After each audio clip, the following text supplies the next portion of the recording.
Pasamos al séptimo punto del orden del día, la comparecencia de representantes de la plataforma de afectados por la hipoteca, a petición de la Comisión de conformidad con la solicitud formulada por ellos mismos para transmitir su posición al respecto a la actuación del Gobierno vasco y de la sociedad pública Alokabide en relación con la problemática de los inquilinos de viviendas públicas. Y damos la bienvenida a esta comisión a los representantes de la plataforma de afectados por la hipoteca, a don José Arturo Valdelolmo y don Manuel García Sanz, a quien les paso la palabra. Va a iniciar a hablar. José Arturo Valdelolmo tiene la palabra. Ya está. Bueno, egunon guztioi.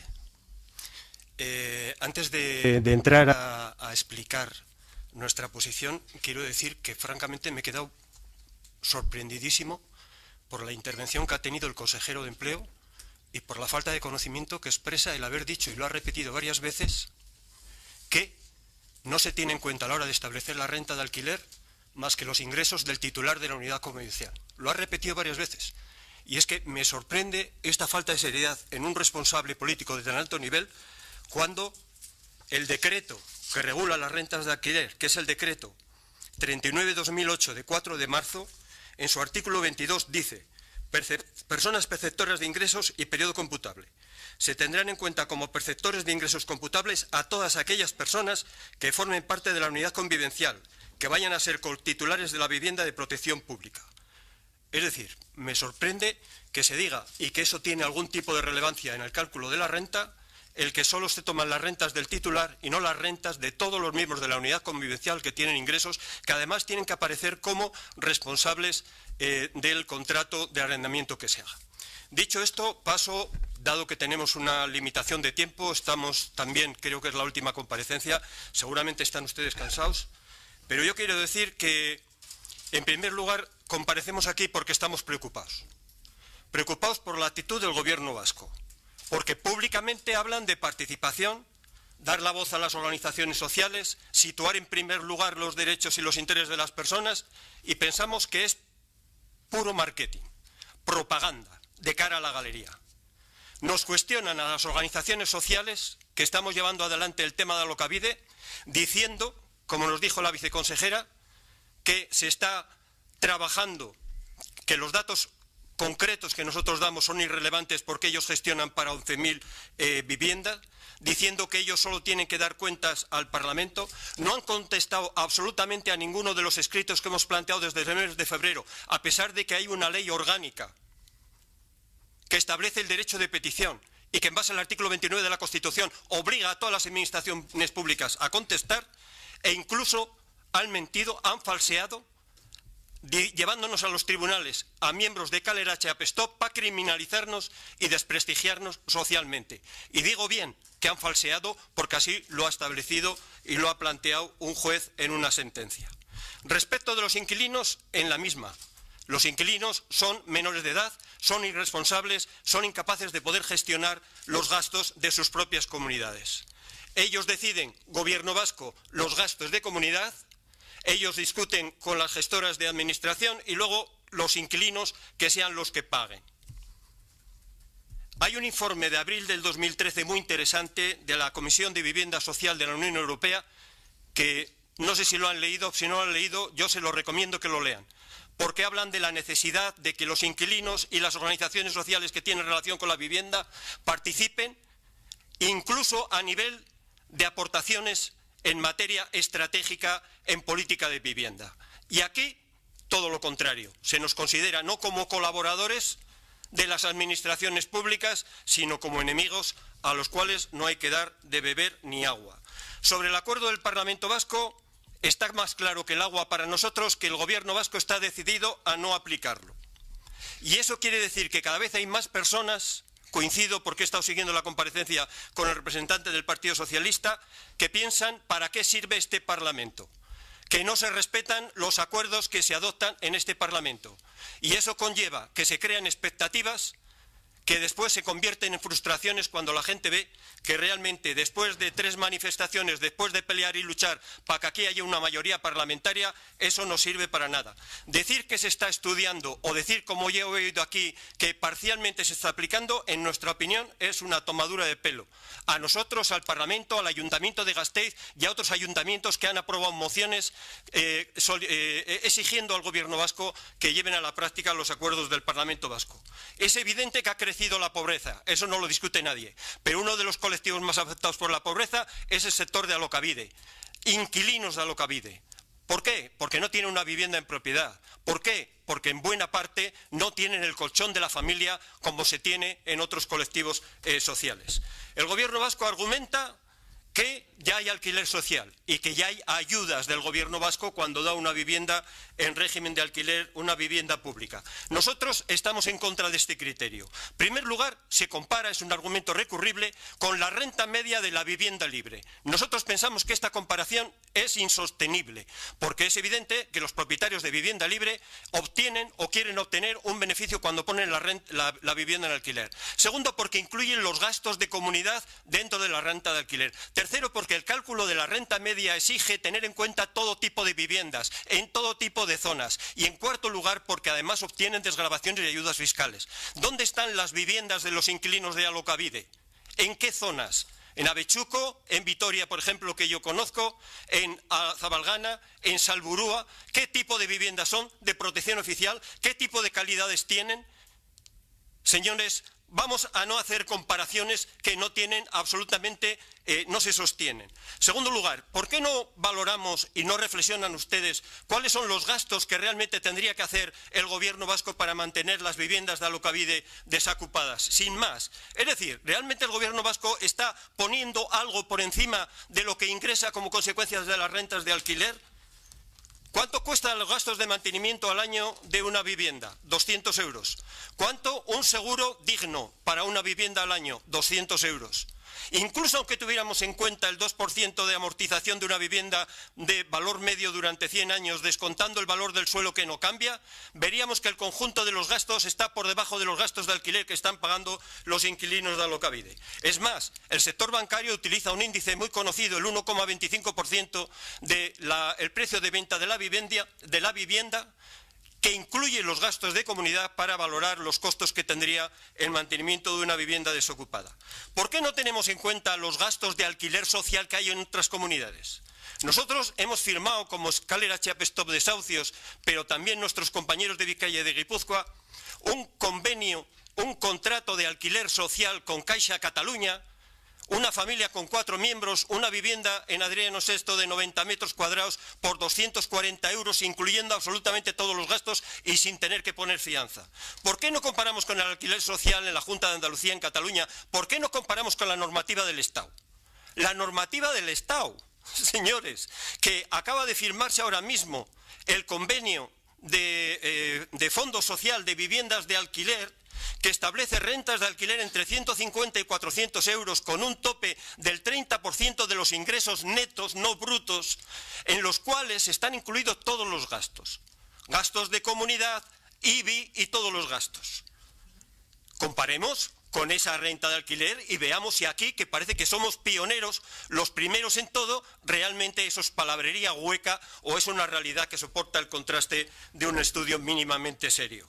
La instrucción del 12 de diciembre va por todos los lados y aquí se mantiene el dicho castellano de enmendarla o sostenerla y no enmendarla, porque esa es la verdad.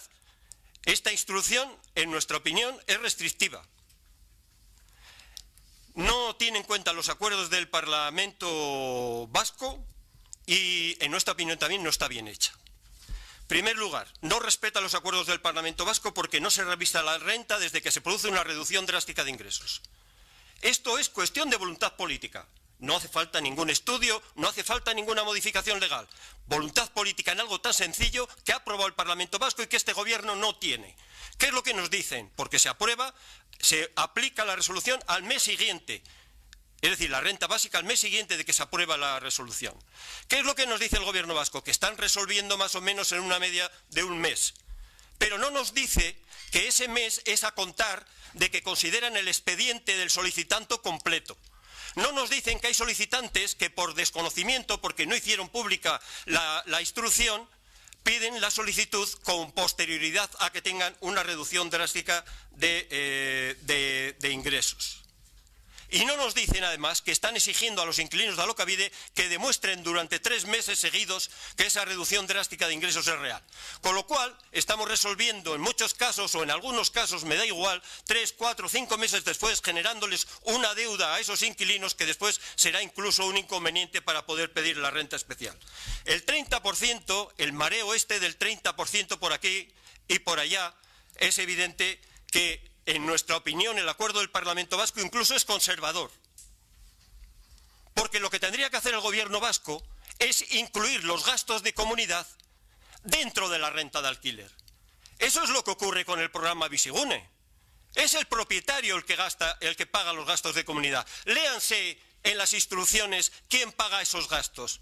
En el programa SAP, el nuevo, ¿qué están pagando? ¿Quién paga los gastos de comunidad, los gastos de tasas, los gastos de impuesto? Los paga el propietario.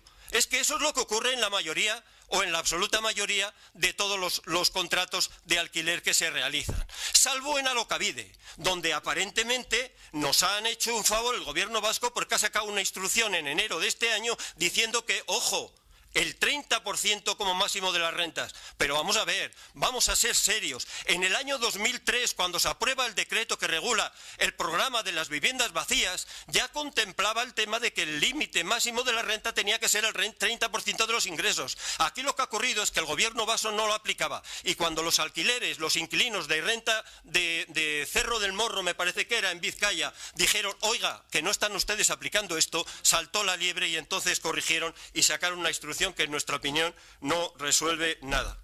No puedo, por razones de tiempo, entrar. Lo de haber superado los 6 meses me parece que en la instrucción no tiene ningún sentido, podríamos discutirlo. Si hay deudas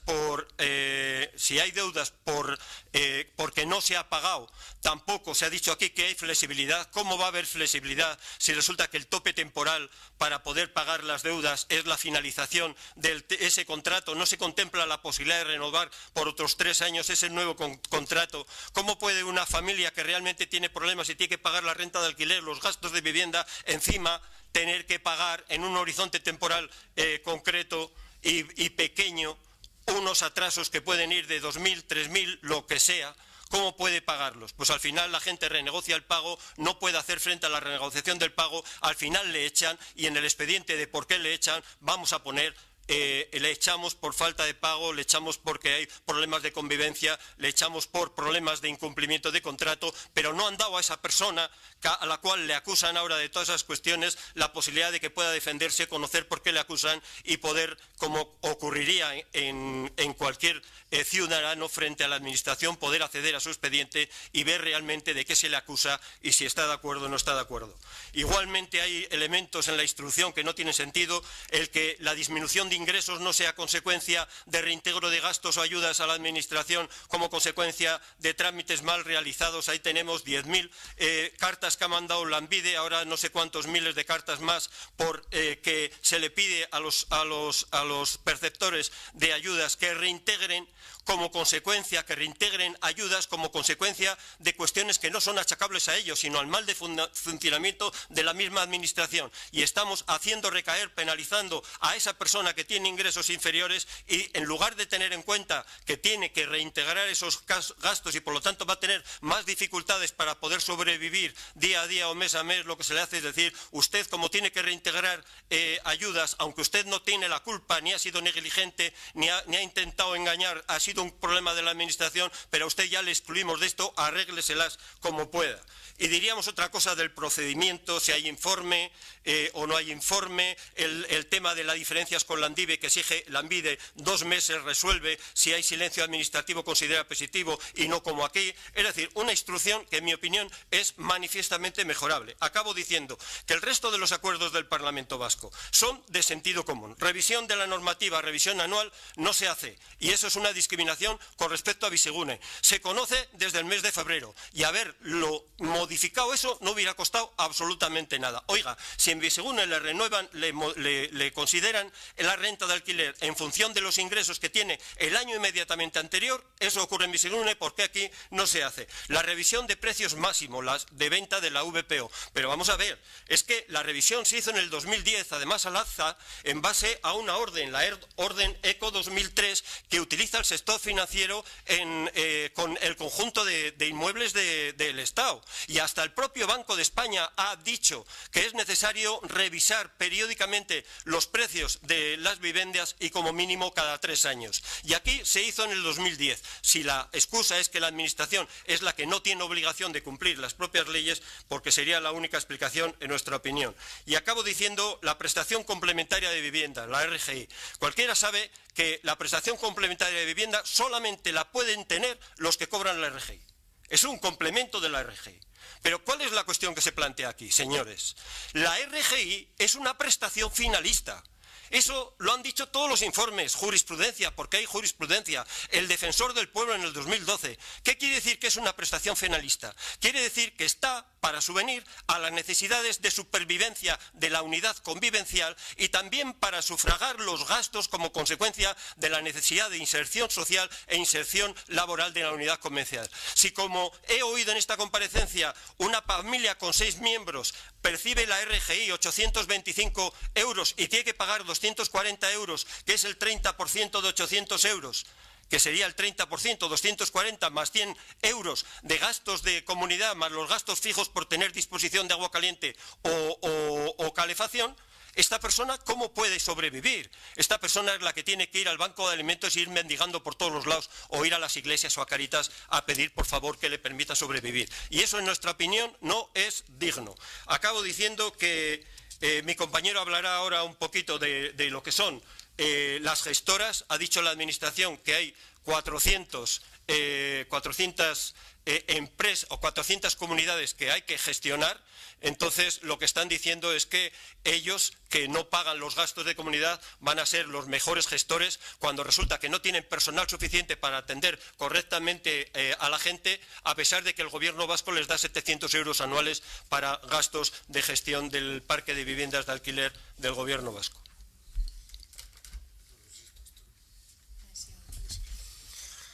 Hola, buenos días a todos. Soy Manolo García y soy inquilino de Alokabide. Yo solo voy a comentar, entre comillas, una cosa. Nosotros queremos participar en la gestión de Alokabide. Y no queremos participar porque sí, sino porque nosotros anualmente pagamos de comunidad entre 800 y 1.000 euros por inquilino y por piso. Creemos que podemos hacerlo bien porque nosotros somos los que estamos viviendo allí. Sabemos la problemática que tenemos todos los días. Tenemos capacidad humana para hacerlo. Y si nos hemos equivocado, como le he dicho, hemos escuchado aquí al consejero, si nos hemos equivocado una vez, que nos sirva de experiencia. Vamos a mejorar eso que se ha equivocado. Pero queremos estar ahí. De hecho, nosotros hemos intentado llevar cosas y se nos ha echado para atrás. Se nos echa para atrás porque hay mucha oscuridad ahí. Hay mucha oscuridad. Alokabide no recibe al inquilino. Alokabide te manda al gestor y el gestor te dice que Alokabide decide. Entonces, el inquilino está muy parado, está totalmente sin nada. Y luego dice el señor consejero que ayudan a las familias. Yo sé que ayudan a las familias, pero las cartas que recibimos no son ninguna alegría. Las cartas que recibimos, las últimas cartas que se reciben son amenazantes. Yo, si alguno quiere verlo, yo tengo una aquí. Entonces, nosotros queremos participar porque nosotros vivimos ahí. Nosotros le hemos dicho a Alokabide que nos arreglen el portal, que nos arreglen las escaleras, que nos quiten la pintura de los soportales. No lo hacen. Solo hacen recaudar y recaudar y recaudar. No sabemos dónde va el dinero. Entonces, que les hemos dicho que queremos eso. Y hay fórmulas para hacer. Porque nosotros sí que pagamos, pero los beneficios no decidimos. No decidimos en nada.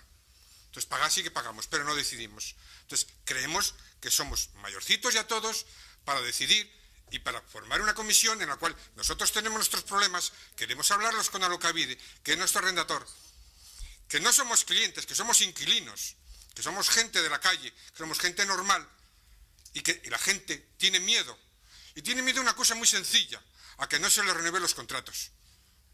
Y eso es triste que hoy, en el 2015, que vamos a entrar, la gente te diga, no, mira, es que yo no puedo decirte nada. Es que mira, es que si no, no me renuevan el contrato. Es que si no, soy el malo de la película. Y eso ya no puede ser así ya. Tenemos nuestras quejas. ¿Para qué nos llaman una junta general? Cuando de 80 personas que somos, aparecemos 5 y nos dicen, no, no, vosotros, aquí estáis. Pero no podemos decidir. Yo no puedo decidir si esas cuentas están mal hechas. Yo no puedo decidir si la gestión de mi, al que yo pago de mi gestoría están mal hechas. Entonces, ¿para qué estamos? ¿Para pagar? ¿Solo estamos para pagar? Pues queremos estar para algo más. Queremos estar con Alokabide y que Alokabide esté con nosotros para decirles, oye, estas cosas están así. Yo me acuerdo cuando yo entré de esto hace 7 años, Alokabide nos dijo, estamos aquí, todas las cartas se van a contestar. Yo no sé qué ha pasado en ese aspecto, pero eso no es así ya. Ya eso no es así. Ya no te contestan, ya no tienes nada que hacer. O sea, ya todo es por escrito. Ya no es el vis a vis que teníamos antes con ellos. Y yo he estado con ellos hablando, pero eso ya no existe. No sabemos el porqué. Y vuelvo a repetir lo mismo, aquí el señor consejero ha dicho, el IBI de este año se ha devuelto. Y la gente de la calle, la gente de Alokabide se pregunta, ¿y los años anteriores? ¿Y los años anteriores? Si este año lo devuelven, ¿por qué no los años anteriores? Entonces, creo que termina. Entonces yo no termino. Entonces, lo que queremos saber es estar con Alokabide y decirle, oye, hay estos problemas porque vivimos todos los días allí. Lo que no se puede hacer es mandar circulares y luego no cumplirlas. O sea, es muy fácil basarse en el gestor. Y el gestor, para eso cobra, claro, para estar. O sea, nosotros en nuestra comunidad, el gestor ha pasado de cobrar casi el 100%, el 200% más. Hay cosas que aquí no se han hablado hoy, ni se van a hablar, no sabemos el porqué. No sabemos el porqué. Pero hay muchas cosas que habría que hablar con el tema de Alokabide. Nos mandan unos presupuestos, nos mandan unas cuentas. Ahí están. Ahí están. No podemos ni aprobarlas, ni no aprobarlas, ni dejarlas para adelante, ni dejarlas para atrás. Se nos comunica que hay una junta general y que tenemos que aparecer. Nosotros hemos encontrado cosas más baratas para nuestros portales. ¿Se han encontrado? Nos han dicho que no. Que hay un contrato con esa empresa y que si ese contrato se rompe hay una penalización. A ver, lo entendemos, que los contratos son así. Pero ¿nos los pueden enseñar para verlo? ¿O eso también es un delito? No se nos puede enseñar ese contrato y decir, mira, señores, no podemos hacer por esto. O sea, nos movemos, pero al final te quedas para atrás. Te quedas para atrás porque es que no tenemos ninguna participación. Tenemos ninguna. Entonces, yo es que al final dices, bueno, ¿para qué estamos? ¿Para pagar, para vivir? Pues bueno, pues si estamos para pagar, para vivir, pues mal vamos. Y con eso termino. Muchas gracias.